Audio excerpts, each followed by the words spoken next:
Om Swastiastu, salam harmoni.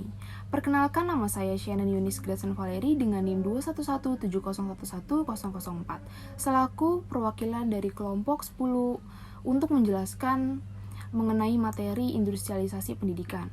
Izinkan saya untuk memperkenalkan dua anggota kelompok saya. Yang pertama adalah Putri Mesiani dengan NIM 21170111037 dan Kadek Ena Febrianti Dewi dengan NIM 21170111045. Untuk penjelasan yang pertama mengenai pendidikan sebagai investasi, berikut penjelasan materinya. Kemajuan sumber daya suatu negara ditandai dengan tingginya kesempatan masyarakat untuk mendapatkan pendidikan yang lebih luas dan berkualitas tinggi. Jadi untuk menciptakan generasi Indonesia yang luar biasa dibutuhkan kebijakan satu arah untuk pembangunan dalam memprioritaskan pendidikan sebagai investasi di masa depan. Investasi itu apa sih? Investasi merupakan suatu kegiatan menanamkan modal dengan harapan di masa depan pemilik modal mendapatkan keuntungan dari penanaman modal tersebut. Jadi ini arti umumnya dalam investasi. Jadi investasi pendidikan itu di mana kita menginvestasikan pendidikan kita dari pendidikan anak usia dini sampai pendidikan tinggi dengan harapan di masa depan kita dapat memperoleh pekerjaan yang sesuai dengan kemampuan kita. Makanya dibilang kalau misalkan pendidikan kita berkualitas dari kita usia dini sampai pendidikan tinggi, maka kita akan dapat pekerjaan juga yang berkualitas dengan sesuai pendidikan yang kita jalani selama beberapa tahun gitu. Untuk mendapatkan nilai tambah dibutuhkan masyarakat berkualitas dan memiliki keunggulan. Agar keunggulannya itu dapat dikembangkan lebih baik lagi. Jadi masyarakat Indonesia itu sebenarnya butuh banget yang namanya manusia-manusia unggul. Kenapa? Karena Indonesia ini butuh sumber daya manusia seperti itu agar menjadi sumber daya manusia yang berjiwa saing tinggi gitu. Menjadi sumber daya manusia yang memiliki keunggulan tidak hanya unggul di dalam bidang akademik dan non-akademik, namun juga unggul dalam komitmen, perilaku, tabiat, dan memiliki hati nurani yang baik.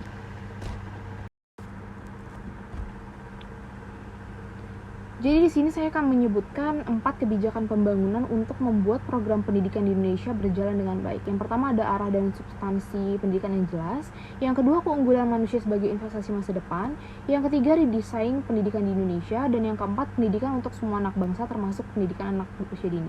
Kita akan membahas 4 kebijakan untuk membangun program pendidikan sebagai investasi di masa depan. Yang pertama tadi ada arah dan substansi pendidikan. Ini di sini ada 5 poin. Yang pertama membuat generasi muda Indonesia memiliki bekal kemampuan untuk mencukupi kebutuhan ekonomi. Yang kedua ditetapkan revolusi pendidikan dalam strategi pembangunan baru. Yang ketiga ada jalan transmisi dan transformasi budaya. Yang keempat ada pendidikan anak usia dini berfokus mengarahkan potensi dasarnya. Yang terakhir ada diperlukan otoritas dan investasi orang dewasa. Jadi inti dari arah dan substansi pendidikan ini yaitu bahwa melalui pendidikan dan latihan dengan substansial dalam pengembangan sumber daya manusia merupakan pembentukan karakter bangsa yang sangat menentukan keberadaan bangsa tersebut di masa depan. Dengan adanya pendidikan anak usia dini yang berfokus dalam pengarahan potensi dasarnya, maka akan muncul pribadi-pribadi yang memiliki karakter kuat sebagai generasi penerus bangsa. Oleh sebab itu, nama Indonesia akan dibawa dan ditentukan oleh anak bangsa yang memiliki keunggulan. Untuk menjalankan program pendidikan ini diperlukan otoritas dan intervensi orang yang telah dewasa agar dapat memberdayakan dan mengembangkan seluruh potensi anak usia dini sebagai investasi pendidikan di masa depan. Selanjutnya, keunggulan pendidikan sebagai investasi masa depan. Pendidikan yang dapat mengembangkan kemampuan yang luar biasa haruslah pendidikan yang berkualitas tinggi yang secara utuh mengembangkan seluruh potensi fisik dan mental manusia sejak usia dini. Lembaga pendidikan harus menjalankan tugas dan fungsi lain dengan memberikan pengetahuan dan mewariskan budaya kepada peserta didik. Lembaga pendidikan yang dapat memampukan masyarakat menjadi tenaga profesional dan teknis, mengembang pengetahuan dan warisan budaya, serta menciptakan kesadaran kolektif. Jadi memerlukan kebijakan dan kemauan politik untuk menangani masalah ketenagakerjaan pendidikan. Investasi sumber daya manusia untuk mendukung pertumbuhan ekonomi dimulai sejak tahun 1960-an. Namun negara Indonesia saat itu belum sempat mempertimbangkan untuk berinvestasi di bidang pendidikan untuk mengembangkan sumber daya manusianya. Pengabdian pendidikan sebagai investasi sumber daya manusia terus berlanjut sehingga runtuhnya pemerintahan Orde Baru di bawah Soeharto pada tahun 1998. Pendidikan sebagai investasi menunjukkan bahwa pendidikan secara langsung mendorong pertumbuhan dan pendapatan suatu negara, serta pentingnya pendidikan dalam mendukung perekonomian. Aceh Suryadi tahun 1993 menyatakan bahwa pendidikan sebagai bentuk investasi sumber daya manusia mengejar tujuan-tujuan berikut. Pendidikan adalah suatu bentuk konsumsi yang dapat memenuhi kepuasan dan saat menikmati pengetahuan dan keterampilan. Kurangnya pemahaman tentang konsep pendidikan adalah investasi masa depan, menjadikan rakyat sebagai bahan terbaik untuk investasi tersebut. Itulah ciri pejabat negara menengah ke atas. Terakhir, pembangunan sumber daya manusia di Indonesia belum tergarap dengan baik. Jadi sebenarnya sudah baik sih, namun ada beberapa lembaga pendidikan yang memang belum menjalankan tugas dan fungsinya dengan benar. Yang ketiga yaitu redesign pendidikan di Indonesia. Seseorang yang unggul juga harus memiliki sifat kerja keras, yaitu seseorang yang dapat sepenuhnya fokus pada tugas dan pekerjaan yang diberikan. Dengan ketekunan ia akan menciptakan karya karena manusia unggul tidak akan pernah berhenti berpikir dan bertindak jujur sampai ia mencapai hasil dengan kualitas yang maksimal.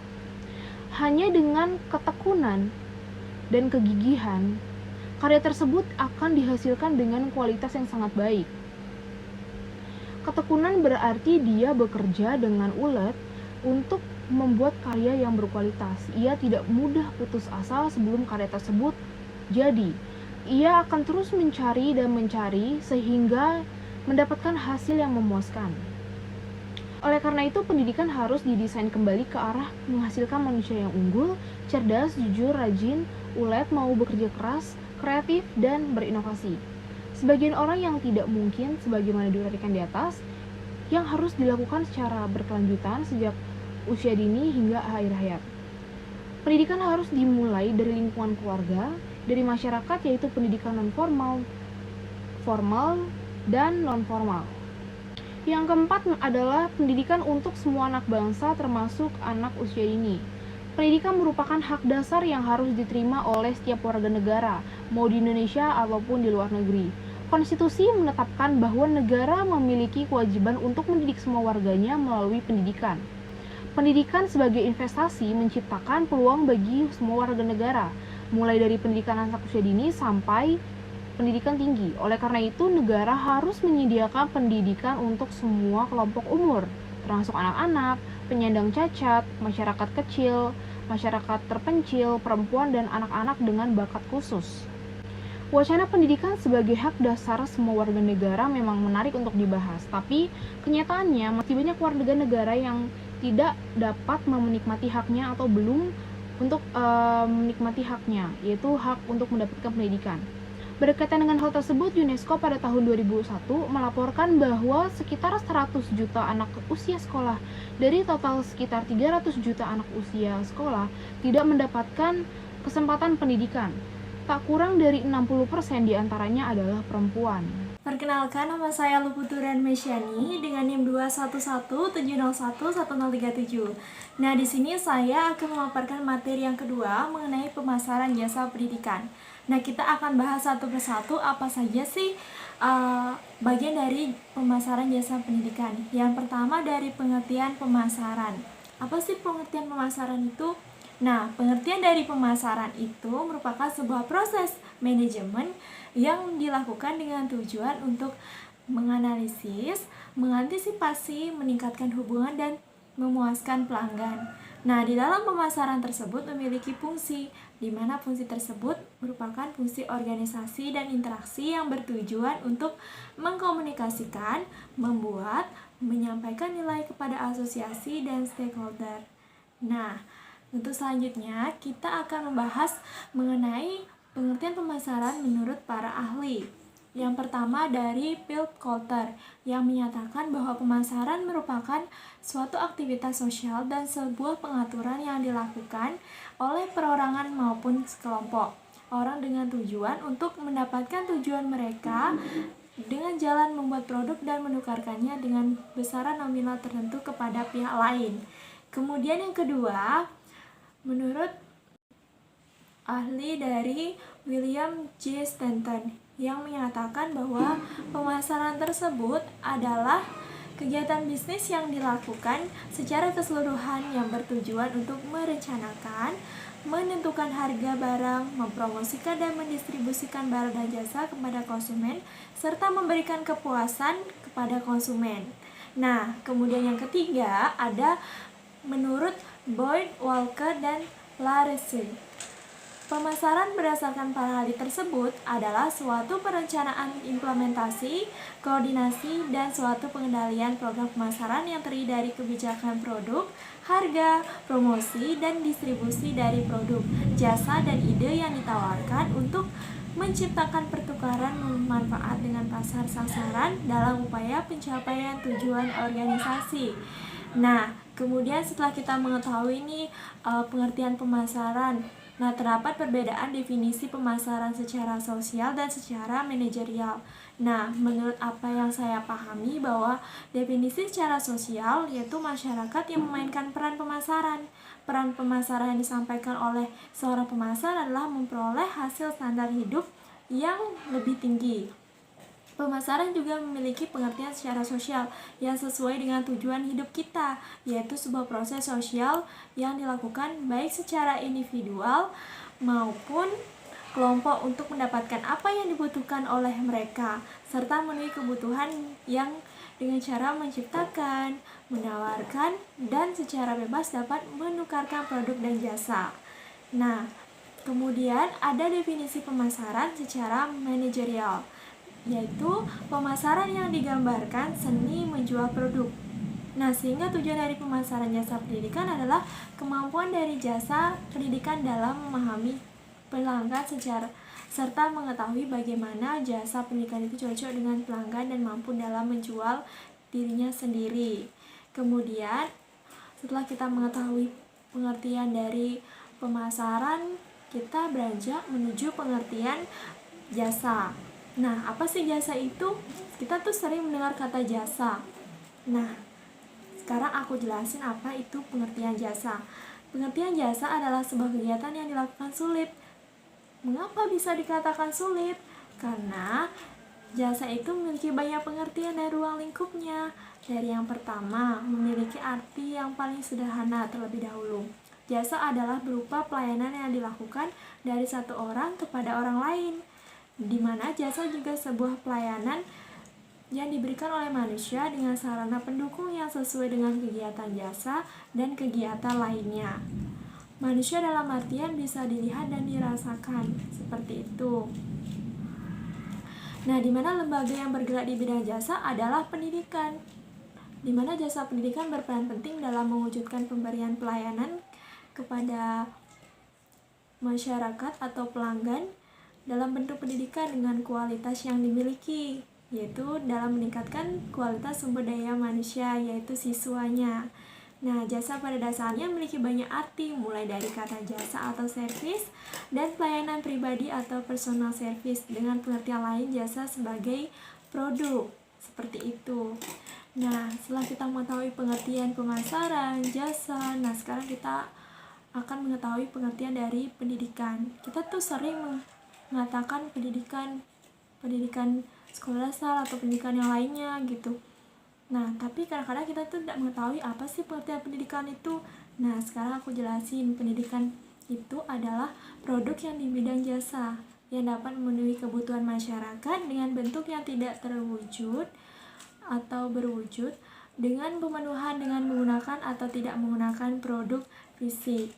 Adanya interaksi yang terjadi antara penyedia jasa dan pengguna jasa, sehingga tidak terjadi sebuah pengalihan hak menurut Irianto dan Priyadi 2009. Nah, Setelah kita mengetahui pengertian dari pemasaran, pengertian jasa, pengertian pendidikan, sekarang kita akan mengetahui apa sih pengertian pemasaran jasa pendidikan itu. Nah, dapat kita simpulkan bahwa pengertian pemasaran jasa pendidikan adalah suatu proses penyediaan lembaga pendidikan atau sekolah yang memiliki kualitas tinggi yang dimaksudkan untuk mengatasi masalah pelanggan dan memberikan pemenuhan pelanggan di bidang pendidikan. Nah, sekarang kita tahu kan apa itu pemasaran, pengertian jasa, dan juga pendidikan, sehingga pemasaran jasa pendidikan itu sudah dijelaskan. Nah, seperti itu. Dapat karakteristik jasa pendidikan. Nah, karakteristik jasa pendidikan yang pertama, tidak berwujud. Yang kedua, tidak dapat dipisahkan. Yang ketiga, beraneka ragam. Yang keempat, itu tidak tahan lama. Kemudian yang kelima, kepemilikan. Nah, kita bahas satu persatu. Yang pertama, tidak berwujud. Nah, tugas dari lembaga pendidikan untuk melakukan perubahan terhadap jasa pendidikan yang tidak berwujud menjadi pendidikan yang bermanfaat secara konkret. Kemudian yang kedua, yaitu tidak dapat dipisahkan, di mana pada hal tersebut, jasa pendidikan dihasilkan kemudian dikonsumsi dengan waktu bersamaan dalam kelompok yang serentak. Kemudian yang ketiga, ada beraneka ragam, di mana jasa pendidikan bersifat variabel karena hal tersebut adalah sebuah output tidak standar atau non-standardized yang terdapat variasi bentuk, kualitas, serta jenis yang berdasarkan pada siapa, kapan, dan di mana jasa pendidikan dihasilkan. Nah, terdapat 3 faktor penyebab variabilitas kualitas jasa pendidikan. Yang pertama adanya partisipasi dari pelanggan jasa pendidikan atau siswa. Kemudian yang kedua, terdapat moral atau motivasi yang diberikan guru dalam pelayanan terhadap jasa pendidikan. Kemudian yang ketiga, terdapat tugas dari sekolah. Nah, kemudian selanjutnya keempat, tidak tahan lama. Nah, sifat ini merupakan sifat di mana terdapat kondisi adanya kelas yang kosong atau tidak ada siswa di dalam kelas tersebut, sehingga mengakibatkan sebuah hilangnya pendapatan yang dimiliki sekolah. Jadi terdapat sifat jasa pendidikan tersebut mudah lenyap. Nah, selanjutnya yang kelima, kepemilikan. Nah, kepemilikan ini memiliki pengertian bahwa setiap siswa melakukan pembayaran biaya pendidikan di muka. Hal tersebut dilakukan untuk mendapatkan beberapa fasilitas di sekolah, karena sebelumnya mereka tidak mendapat kepemilikan investasi pendidikan. Nah, itulah beberapa karakteristik jasa pendidikan. Nah, kemudian ada tujuan pemasaran jasa pendidikan.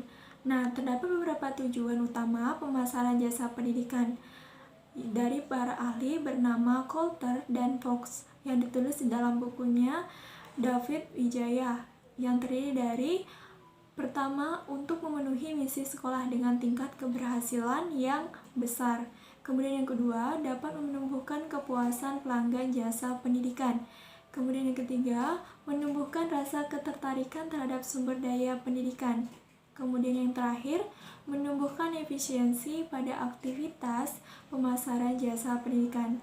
Nah, pada pemasaran jasa pendidikan tersebut tidak hanya mengenai penjualan jasa pendidikan, periklanan, dan promosi, tetapi lebih dari itu, sehingga dapat dilakukan dengan menciptakan sebuah pemasaran untuk meningkatkan jumlah pelanggan jasa pendidikan, di mana pemasaran jasa pendidikan merupakan keterampilan dalam hal perencanaan serta melakukan pengelolaan untuk menjalin hubungan pertukaran lembaga pendidikan dengan kelompok masyarakat. Seperti itu. Nah, kemudian terdapat konsep dasar pemasaran. Yang pertama yaitu kebutuhan atau needs. Nah, kebutuhan merupakan sebuah dorongan yang dilakukan untuk memenuhi sesuatu hal yang sangat diperlukan. Hal tersebut biasanya berupa barang-barang kebutuhan pokok seperti makan, minum, dan pakaian. Dalam hal pemasaran jasa pendidikan ini, berkaitan dengan kebutuhan seseorang terhadap lembaga pendidikan seperti harus segera dipenuhi. Seperti kebutuhan-kebutuhan dari pemasaran jasa pendidikan untuk memasarkan jasa pendidikan tersebut. Kemudian yang kedua, keinginan atau want. Keinginan ini merupakan suatu hal yang sudah dibentuk di dalam kepribadian mengenai keinginan yang dimiliki dan tidak menjadi keharusan. Seperti dalam hal pendidikan, setiap individu mempunyai keinginan untuk memilih lembaga pendidikan yang mereka sukai berdasarkan keinginan diri sendiri, misalnya pendidikan negeri atau swasta, seperti itu. Nah, kemudian ada permintaan. Nah, permintaan ini merupakan sebuah keinginan berlangganan jasa pendidikan untuk memilih lembaga pendidikan berdasarkan keinginan serta jasa yang didukung oleh daya beli, di mana pelanggan jasa pendidikan menginginkan tetapi belum tentu demand atas produk jasa pendidikan jika pelanggan tidak memiliki daya atau kemampuan. Oleh karena itu, adanya tindakan lembaga pendidikan dengan kreatif menciptakan permintaan-permintaan baru yang membuat siswa atau siswi merasa perlu atau harus menjadi pelanggan jasa pendidikan di lembaga pendidikan tersebut. Kemudian ada produk jasa pendidikan. Nah, produk jasa pendidikan adalah mengenai hal apa saja yang ditawarkan kepada pelanggan jasa pendidikan, sehingga dapat memuaskan kebutuhan dan keinginan pelanggan dengan mengambil manfaatnya. Nah, terdapat produk jasa pendidikan, yaitu yang pertama ide. Nah, lembaga pendidikan menawarkan pada pelanggan jasa pendidikan sehingga dapat memuaskan kebutuhan dan keinginan pelanggan dengan mengambil manfaatnya. Nah, terdapat produk jasa pendidikan, yaitu yang pertama ide. Nah, lembaga pendidikan menawarkan lulusan atau output yang dapat meningkatkan kemampuan berdasarkan kurikulum yang disampaikan. Kemudian kedua, tempat. Nah, tempat atau lokasi tersebut merupakan hal yang ditawarkan oleh jasa pendidikan kepada pelanggan. Contohnya seperti bangunan yang bagus yang dimiliki oleh lembaga pendidikan atau sekolah, dan asrama atau tempat tinggal bagi peserta didik. Seperti itu termasuk tempat yang ditawarkan oleh jasa pendidikan. Nah, kemudian orang dalam hal tersebut merupakan seseorang yang menjadi pelanggan untuk ditawarkan jasa pendidikan karena adanya kemampuan atau talenta yang terdapat di dalam dirinya, seperti tenaga pendidik yang profesional. Nah, kemudian ada organisasi. Dalam hal ini, lembaga pendidikan diatur dengan sedemikian rupa agar tampil menarik perhatian pelanggan jasa pendidikan dapat melalui iklan atau roadshow agar dapat meningkatkan citra dari lembaga pendidikan dengan adanya kampanye atau public relation atau kehumasan, seperti itu. Kemudian ada pelayanan. Nah, pelayanan adalah sesuatu yang ditawarkan oleh satu pihak dengan memanfaatkan atau memberikan sebuah pelayanan yang terbaik terhadap pelanggan yang akan memilih tempat di mana ia memilih tempat pendidikan tersebut. Kemudian pengalaman. Nah, terdapat pengalaman-pengalaman yang diberikan oleh lembaga pendidikan yang hampir jarang ditemui oleh pelanggan pendidikan atau siswa. Misalnya pengalaman yang didapat oleh siswa disebut lembaga pendidikan tertentu, seperti itu. Nah, itu termasuk produk jasa pendidikan. Sekarang yang selanjutnya yaitu nilai pelanggan jasa pendidikan. Nah, nilai pelanggan jasa pendidikan bisa diberikan oleh siswa atau orang tua siswa di mana diberikan penilaian terhadap produk jasa pendidikan yang ditawarkan seperti rasa nyaman, bahagia, bangga, dan percaya diri. Ini merupakan konsep penting karena dengan mendapatkan hal tersebut adanya timbal balik yang didapatkan, di mana hal tersebut berdasarkan nilai yang didapatkan dengan biaya total yang dikeluarkan, maka disebut dengan nilai jasa pelanggan pendidikan, seperti itu. Kemudian selanjutnya adanya kepuasan pelanggan jasa pendidikan. Adanya kepuasan yang diberikan oleh pelanggan jasa pendidikan berdasarkan atas manfaat produk jasa yang dirasakan, apakah sesuai dengan harapan pelanggan, seperti itu. Kemudian relationship marketing. Nah, relationship marketing ini memiliki pengertian yang erat berkaitan dalam menjaga dan meraih sebuah kepuasan pelanggan jasa pendidikan dengan tetap memperhatikan atau menciptakan yang baru, menjaga dan memperkuat serta hubungannya dengan pelanggan, seperti itu. Kemudian selanjutnya ada pasar jasa pendidikan.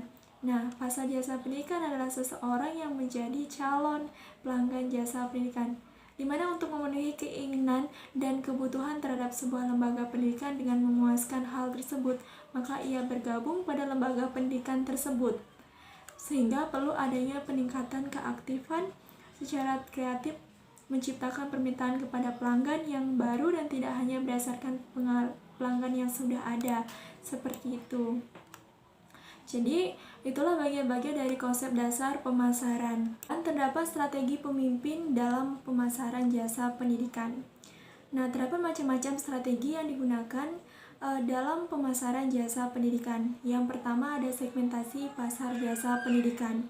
Nah, segmentasi pasar ini mengenai bagaimana cara lembaga pendidikan dalam mengidentifikasikan kebutuhan, keinginan, serta faktor-faktor untuk memenuhi kebutuhan pelanggan jasa pendidikan. Karena untuk memuaskan seluruh kalangan masyarakat dengan produksinya atau produknya itu hanya sia-sia. Yang di samping hal tersebut, tidak hanya yang berminat dalam bidang tersebut, adanya keinginan masing-masing, seperti ada yang ingin masuk ke lembaga pendidikan pesantren atau ingin masuk ke sebuah lembaga pendidikan umum. Hal tersebut disebabkan oleh latar belakang yang berbeda-beda seperti status ekonomi, tingkat pendidikan, kebudayaan, status sosial, jumlah anak, dan agama.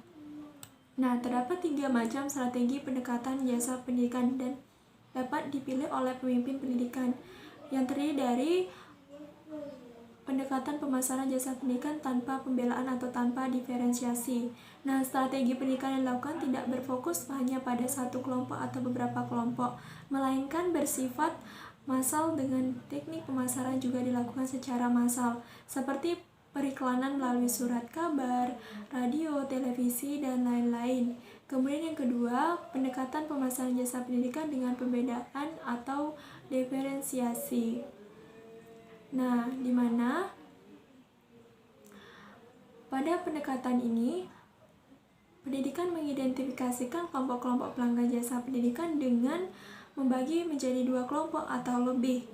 Dengan pembeli bisa ditawarkan produk jasa pendidikan dengan berbeda dari kelompok lainnya. Untuk itu, lembaga pendidikan dapat menjual jasa pendidikan dengan 2 atau beberapa macam produk. Misalnya lembaga pendidikan yang menawarkan pendidikan umum berbasis produk pesantren, pondok pesantren, seperti itu.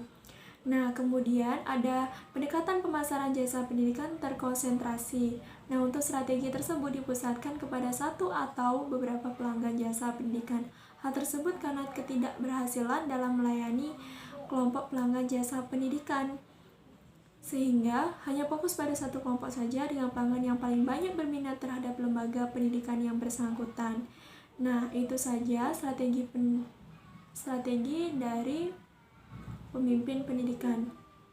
Kemudian selanjutnya ada strategi penentuan sasaran jasa pendidikan. Nah, pada strategi penentuan sasaran jasa pendidikan ini terdapat pemimpin yang memutuskan segmen mana dan beberapa banyak segmen yang akan dilayani, di mana hal tersebut merupakan hal yang berkaitan dengan pemilihan pasar jasa pendidikan dengan adanya 5 pertimbangan yang dilakukan pemimpin, yaitu yang pertama, konsentrasi pada segmen pasar tunggal, spesialisasi yang selektif, spesialisasi produk jasa pendidikan, spesialisasi pasar jasa pendidikan, dan cakupan seluruh pasar jasa pendidikan.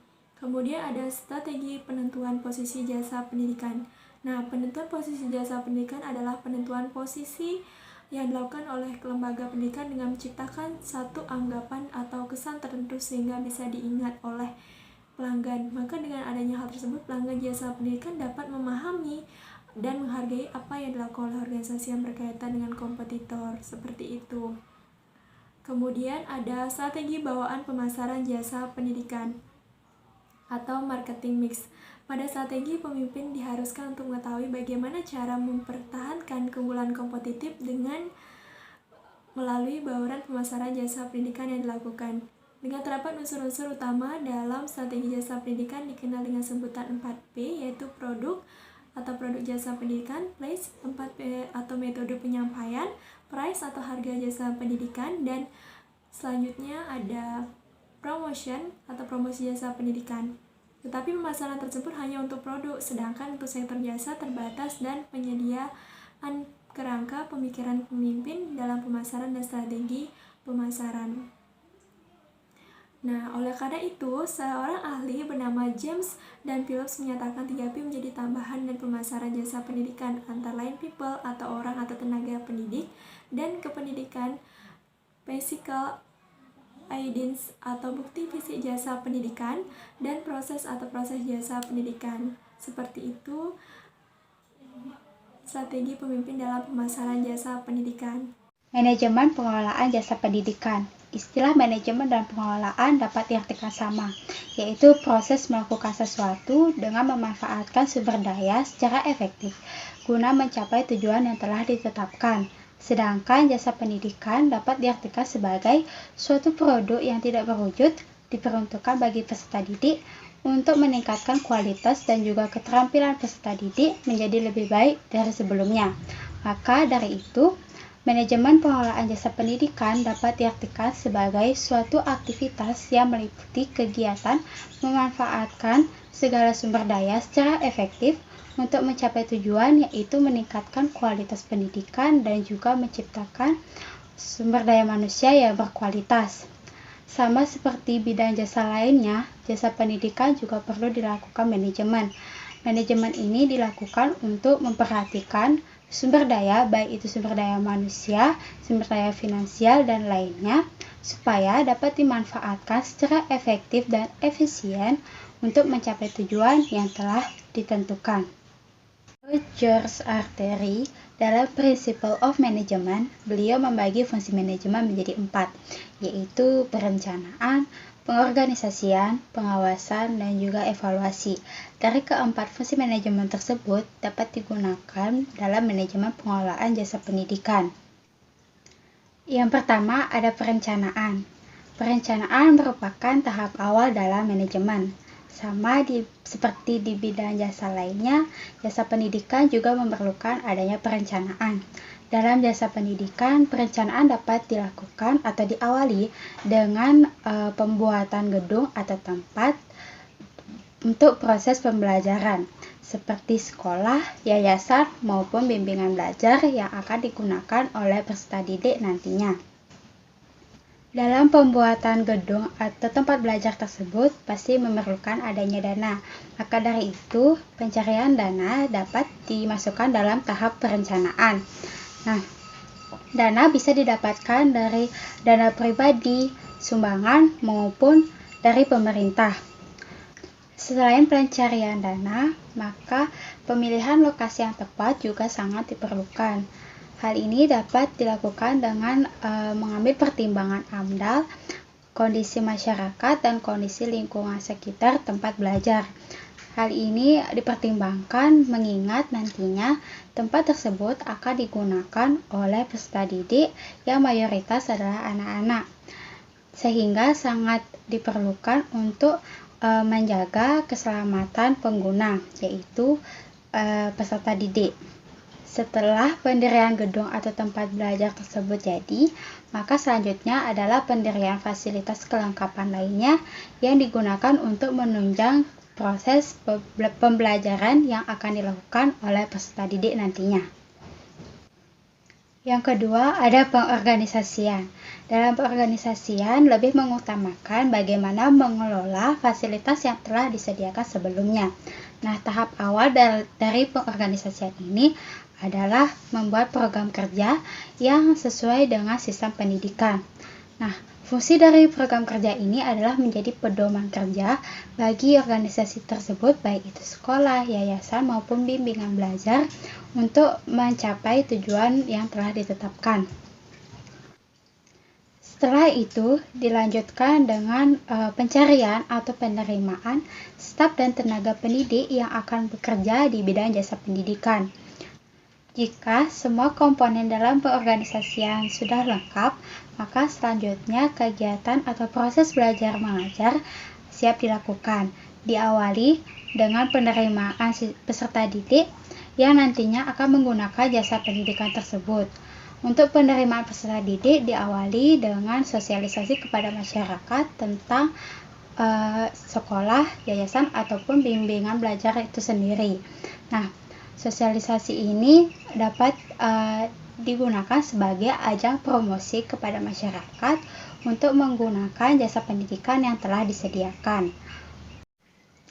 Yang ketiga, ada pengawasan. Nah, Pada saat kegiatan proses belajar mengajar sudah berjalan sebagaimana biasanya, maka diperlukan adanya suatu pengawasan.